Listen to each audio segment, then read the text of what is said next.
যোদ্ধা যিনি এই ব্লক নেতৃত্ব দিচ্ছেন দীর্ঘদিন ধরে, তিনি হলেন শম্ভুনাথ ঘোষ। তিনি যেভাবে সংগঠিতভাবে আপনাদের নিয়ে করতে আমি খুব খুশি। আমার ভাই ফারাদ রেগুলার মিটিং করছে, আমার সাহেব মনোয়ারা আমার সভাপতি, আপনাদের সকলকে আমি ধন্যবাদ জানাচ্ছি। আমার পরিচয় দেওয়ার মতো আর কিছু নেই, সেই 2009 সাল থেকে আপনাদের সাথে আমরা আছি। আমার শুধু আপনার আজকে এই সুসম্বোধন নেতৃত্বে আমরা আপনাদের কাছে ঋণ নিতে এসেছি।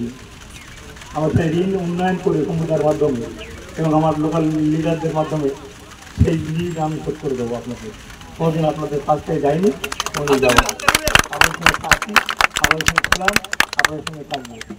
আর একটা কথা বলছি, এই শাসন অঞ্চল আমরা দীর্ঘ 11-12 বছর খুব শান্তিপ্রিয় জায়গা তৈরি করেছিলাম সকল নেতৃত্বে। কিন্তু আজকে উত্তপ্ত হচ্ছে পেয়ারা কি সমাজ বিরোধী ইন্ডিভিজুয়াল, তারা আইএসএফের নাম নিয়ে যা করছে ওটা আমরা দলগতভাবে ওটা মেনে নেব না। কতদূর যেতে হয় আমরা দেখতে